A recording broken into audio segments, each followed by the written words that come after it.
When I was about 10 years old, my dad introduced me to his new girlfriend, Lauren. At the time, she seemed lovely and friendly, and I quickly grew to like her. However, over the years, things took a dark turn. It all started with minor incidents.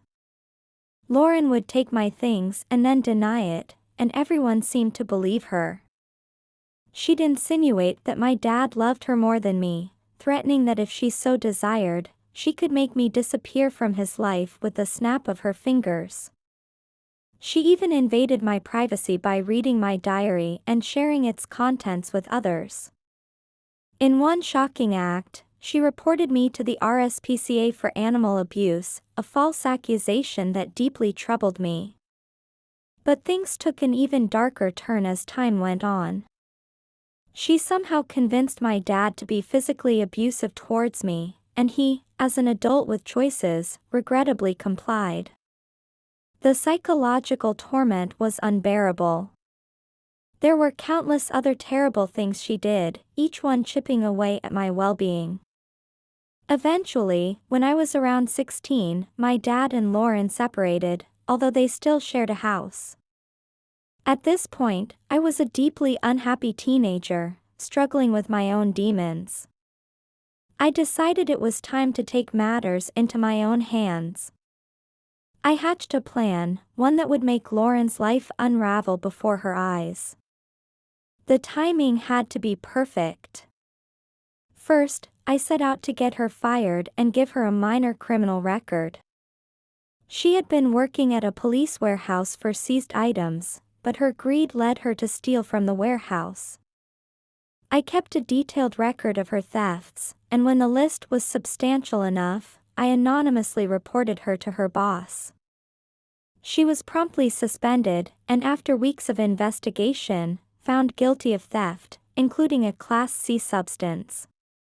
Lauren was now unemployed, and no longer employable. The next step was to make their shared house unsellable. My dad wanted to move in with his new girlfriend, and Lauren needed to sell the house since she couldn't afford the mortgage. I exploited their carelessness. They never locked their back door.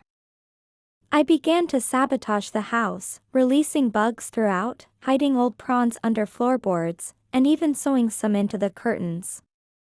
Dead mice appeared all over the house, with live ones taking residence in the pantry. The putrid smell became unbearable, yet no one could locate the source. Estate agents refused to list the property, and potential buyers fled as the stench lingered. Lauren was on the brink of bankruptcy, exactly where I wanted her. But there was one final aspect of her life I aimed to destroy: her relationship with a man named John. Lauren had been cheating on John with an unexpected partner, John's own father. John proposed to her, and he needed to discover who she truly was. One day, when Lauren had John's dad visiting, I seized the opportunity. I managed to grab her phone that she had carelessly left in the kitchen. Posing as Lauren, I texted John to come over, pretending that she was ill. The drama that ensued was nothing short of intense. Lauren and John's dad ran after John in the street, nearly half naked, screaming, crying. Emotions ran high, and John may have even thrown a punch at his own father before fleeing. The relationship crumbled, and John's dad abandoned Lauren in an attempt to earn his son's forgiveness. She was left alone, broke, unemployable, and facing serious charges. Unfortunately, I lost touch with my dad around that time, and my connection to Lauren vanished. I can't confirm the full extent of the aftermath. However, I do recall my dad mentioning her being suicidal just before we stopped speaking. In my eyes, my goal had been achieved. I didn't need to witness the fallout to know that I had succeeded in exacting my revenge. A couple of years ago, my grandparents found themselves living next to a nightmare. Their neighbors were the epitome of unpleasantness, making life in their own home nearly unbearable. The husband, wife, and their troublesome adult son created chaos in the neighborhood, loud disturbances at all hours, a cluttered yard, constant arguments with other residents, and overall disruptive behavior. The rundown state of their residence mirrored their destructive presence, with dilapidated walls, sagging beams, and peeling paint. The neighborhood's misery was compounded by the fact that their landlord was a notorious slumlord, indifferent to maintaining the property. The final straw came when my grandparents returned home to a smashed back door and several of my grandpa's beloved guitars missing. These instruments were not only precious but also quite valuable. My grandpa, a lifelong music enthusiast, was deeply upset.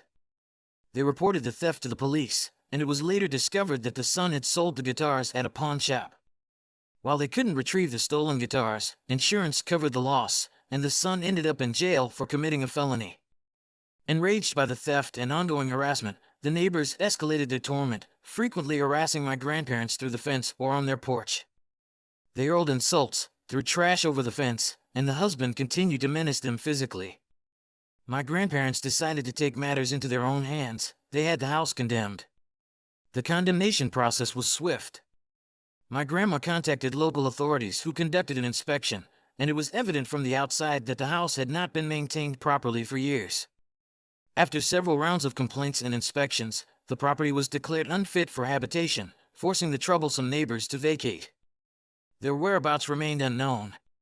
However, this victory wasn't without consequences. The negligent landlord, irate at my grandparents for reporting the house, confronted them aggressively. He berated them for the financial losses he incurred and threatened to sue them. Things escalated to a point where the police had to intervene to restore order. Despite the condemnation, the slumlord was reluctant to repair the house.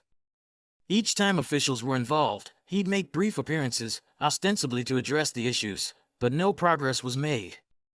In response, my persistent grandma made more calls to various authorities, demanding action. Frustrated and not wanting to bear the mounting fines, the slumlord finally agreed to have the house demolished. This turn of events had significant repercussions. The troublesome neighbors were left practically homeless once their hotel money ran out. The slumlord faced hefty fines for neglecting the property and refusing to appear in court, leading to a warrant for his arrest. A few months ago, the demolition team arrived to level the house, leaving behind a barren lot, and even removing the driveway, making it look like an extension of the side yard.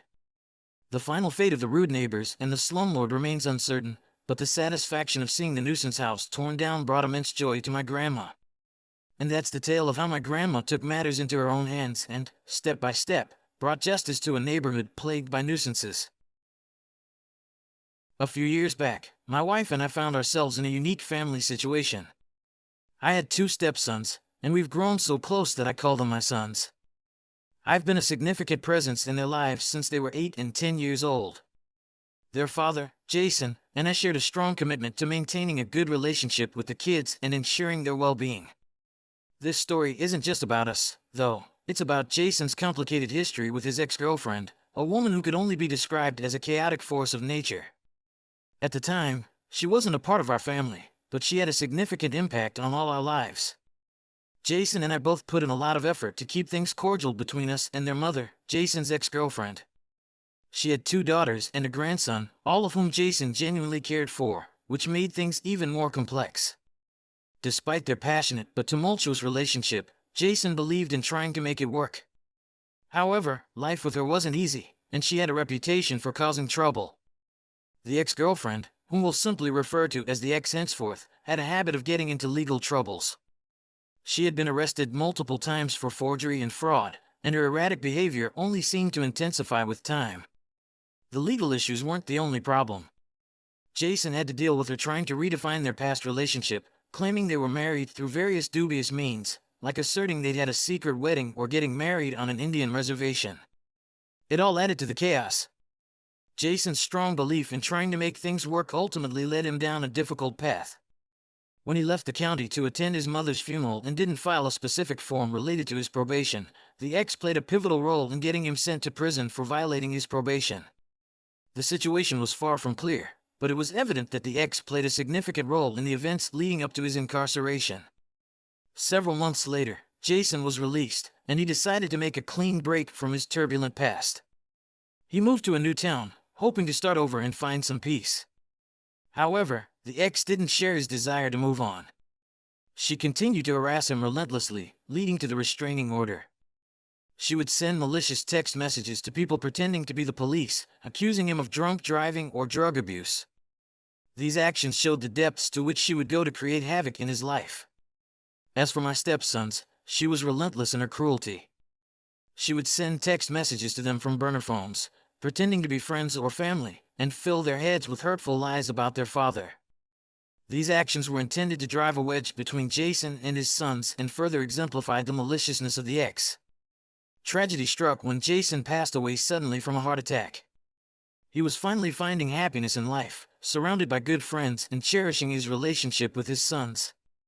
He didn't have much in terms of material wealth, a single wide trailer where a generous friend allowed him to stay, boxes of tools, old comics, video games, dandy books and modules, mementos from his time in the Marines, and an old 2009 pickup truck. This pickup truck, in particular, had become a point of contention. Tragedy was further compounded by the fact that Jason hadn't left a will. Consequently, my wife became the executor of his estate. This legal responsibility included sorting out Jason's belongings, which were filled with cherished memories for his sons. However, it was the pickup truck that would become a focal point of tension. While we hoped to ensure that the truck went to my stepson, Paul, it was far from a straightforward process. The ex caused a host of complications, making it necessary to go through a legal ordeal that would cost us time, money, and patience. She attempted to reclaim the truck, demanding it was rightfully hers. Paul, meanwhile, was left driving the vehicle with a packet of documentation in case he was pulled over by the police, considering the complex legal situation. This situation, with its twists and turns, led to an extended legal process. The ex, who had once been a significant part of Jason's life, insisted that she was his wife and sole heir, creating a great deal of turmoil. Throughout this process, the ex not only waged a legal battle but also used this platform to make false allegations against my wife and stepsons. The legal battle intensified as more complex details emerged. It was discovered that Jason's name was on the deed to the ex's house. This arrangement had emerged when the ex sought a property tax reduction due to Jason's disabled veteran status. Instead of being forthright about the situation, she filed papers to include him on the deed, but not the mortgage. It was a move that had consequences for everyone involved. Given the relentless attacks, my wife and my stepsons felt compelled to take legal action. They filed a lawsuit seeking a rightful claim to half of the property, a home with a value of approximately $380,000. This legal battle led us to court-ordered mediation. This mediation was an opportunity for a resolution, but the ex rejected a mediated settlement that offered only a fraction of the property's value, a gesture of goodwill that we would have accepted. However, she pressed forward with her legal agenda, taking the case to court once more. It's at this point in the narrative that we encountered another unexpected twist. The ex's lawyer decided to drop her as a client. The lawyer's decision could have been motivated by a variety of factors, from her failure to pay him to the difficulty of managing the case. With her legal representation in disarray, the ex requested a continuance for the first hearing in court.